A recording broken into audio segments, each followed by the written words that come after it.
সুমেরু অঞ্চল বরফ স্নিগ্ধ হিমশীতল প্রকৃতির সাথে সংগ্রাম করে টিকে থাকা এস্কিমো জনগোষ্ঠীর এক রহস্যময় জনপদ। জমাটবদ্ধ জলরাশি, কনকনে ঠান্ডা পরিবেশ ও বৈরী আবহাওয়ার এমন রোমাঞ্চকর স্থান পৃথিবীর রহস্যময়তাকে যেন আরো বাড়িয়ে তোলে। কল্পকাহিনীর গল্পকেও হার মানায় এখানে বসবাসরত বাসিন্দাদের জীবনধারা। জনপদের বাঁকে বাঁকে লুকিয়ে থাকা রহস্য, প্রকৃতির সাথে সংগ্রাম, টিকে থাকার লড়াই ও বেঁচে থাকার এক অমুক যুদ্ধে লিপ্ত এস্কিমোরা। এভাবেই শত বছর ধরে তারা রচনা করেছে নিজেদের বিচিত্র জীবনগাথা, গড়ে তুলেছে বৈচিত্র্যময় জনপদ ও অদম্য সাহসী বংশ পরস্পরা।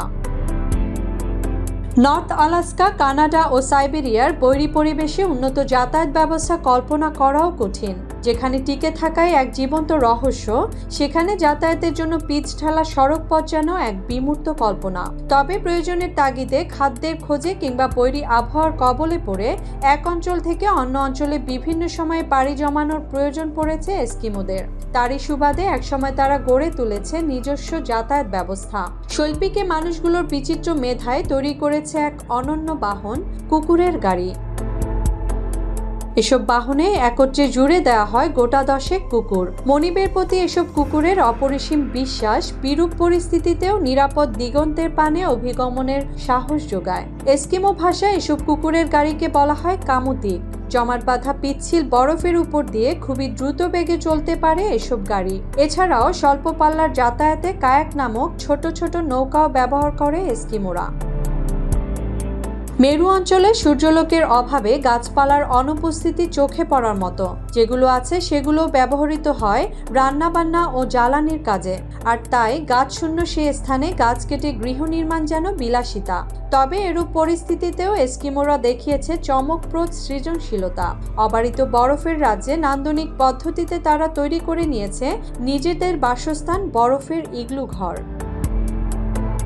বিশালাকার বরফের মজবুত খণ্ডাংশ সংগ্রহ করে তৈরি করা হয় এসব ঘর। জীবন ধারণের জন্য এসব ঘরের উচ্চতা হয় সর্বোচ্চ 5 থেকে 6 ফুট। তবে কিছু কিছু ঘরের উচ্চতা এর চেয়েও কম, ফলে হামাগুড়ি দিয়ে প্রবেশ করতে হয় সেসবে। দেখে মনে হয় যেন সাদা বিরান ভূমিতে দাঁড়িয়ে রয়েছে ছোট ছোট বরফের গুহা। অবশ্য শীতের শেষে গ্রীষ্ম এলে এসব ঘর গলে যায়, মিশে যায় বরফের নদীর অববাহিকায়। এ সময় এস্কিমোরা খোলা আকাশের নিচে তাঁবু খাটিয়ে রাত্রি যাপন করে। এসব তাঁবুর ছাদ তৈরিতে তারা ব্যবহার করে চামড়া, আর দেয়াল হিসেবে ব্যবহৃত হয় পশুর হাড় ও তিমি মাছের বিশালাকার কাঁটা। রাতের বেলা এসব ঘরে শিল মাছের চর্বি দিয়ে জ্বালানো হয় উষ্ণ তেলের প্রদীপ। উত্তর মেরু যেন এক বরফের শুভ্র নির্মল চাদর। এ চাদরের নিচে বইছে শান্ত স্নিগ্ধ সমুদ্র, যেন সাগরের বুকে ভাসমান জনপদ। সমুদ্রের তলদেশে রয়েছে বিচিত্র সব প্রাণীর বসবাস, রয়েছে সুস্বাদু সব মাছ ও নাম না জানা রূপসী সব উদ্ভিদের সমাহার। সাগর তলে তাদের ভাসমান দৃশ্যপট এক চোখ ধাঁধানো অপরূপ সৌন্দর্যের আধার। বরফের এমন সুবিশাল আবরণের শেষ নেই। তবে মাঝে মাঝে এক চিলতে খালি জায়গায় দেখা মিলে মাথা উঁচু করে দাঁড়িয়ে থাকা সারি সারি আইসবার্গ। গ্রীষ্মকালে হিমশীতল জলের অল্প স্রোতে তারা ভেসে বেড়ায় বিভিন্ন স্থানে, এলোপাথারি ঘুরে বেড়ায় আর্কটিক জুড়ে। বরফগুলোর ধূসর সাদা গাত্রবর্ণ চোখে পড়ার মতো। এছাড়াও বরফের নিচে থাকা সমুদ্রের জলও বেশ বিশুদ্ধ। তবে অতিরিক্ত লবণাক্ততা জলের স্বাভাবিক ব্যবহারে সমস্যা সৃষ্টি করেছে, আর তাই খাবারের জল উনুনে ফুটিয়ে রাখতে হয় আগে ভাগেই। এই অঞ্চলে সাধারণত 2টি ঋতু বিদ্যমান, শীত ও গ্রীষ্ম।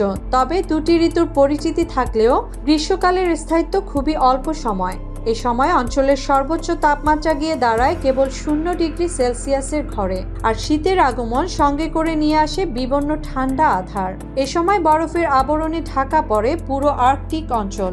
সমস্ত অঞ্চলে আচ্ছাদিত থাকে কনকনে শীতের আবরণে।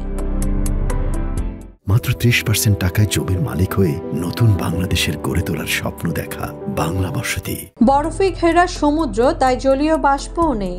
আকাশে মেঘও জমে না, তাই বৃষ্টিও হয় না। ফলে আকাশ থাকে ঝকঝকে পরিষ্কার, যেন সাদা মরুর উপরে এক টুকরো স্বচ্ছ নীল আয়না। তবে কিছু কিছু স্থানে মাঝে মাঝেই ঘটে তুষারপাতের ঘটনা। অবশ্য সম্প্রতি পরিবেশবিদরা শীত গ্রীষ্ম ছাড়াও শরৎ ও বসন্ত ঋতুরও সন্ধান পেয়েছে সেখানে।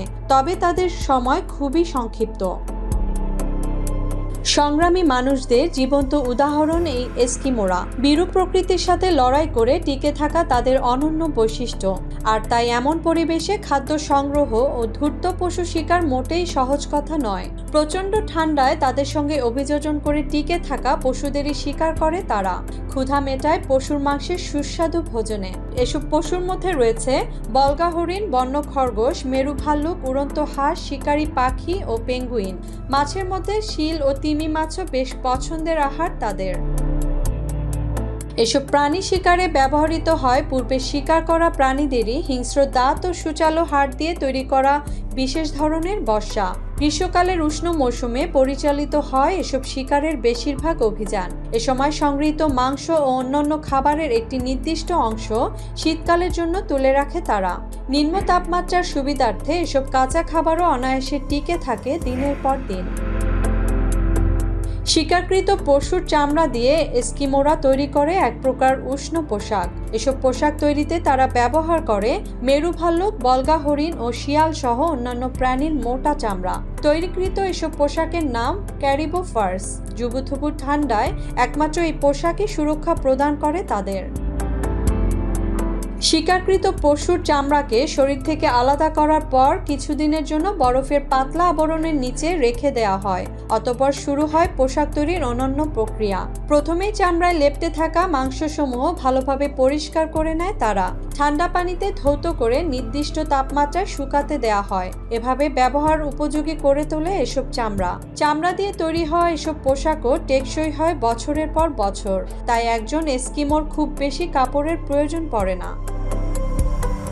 পৃথিবীর সবচেয়ে উত্তরে অবস্থান করছে এই আর্কটিক অঞ্চল। তাই প্রকৃতির খেয়ালিপনায় সেখানে সূর্য যেন আমাবস্যার চাঁদ। ফলস্বরূপ থাকে 6 মাস দিন, বাকি 6 মাস রাত। অর্থাৎ উত্তর গোলার্ধে যদি একটানা রাত থাকে, তখন দক্ষিণ গোলার্ধে একটানা দিন। একটানা এই রাতকে বলা হয় পোলার নাইট বা মেরুর রাত্রি, যার জন্য বছরের কেবল একবারই পুরোপুরি সূর্যোদয় এবং সূর্যাস্ত দেখা যায় সেখানে। গ্রীষ্মকালের স্থায়িত্ব হয় টানা 187 দিন। এ সময় সূর্যের কিরণ সার্বক্ষণিক আকাশে মিলে বলে এ সময়কে একটানা দিন বলা হয়। গ্রীষ্মের পর আসে শীতকাল, যার স্থায়িত্ব হয় অবশিষ্ট 178 দিন। এ সময় আকাশে সূর্যের দেখা মিলে না বলে এই সময়কে বলা হয় একটানা রাত। মুসলিমা জাহান মিতু, বাংলা এডিশন।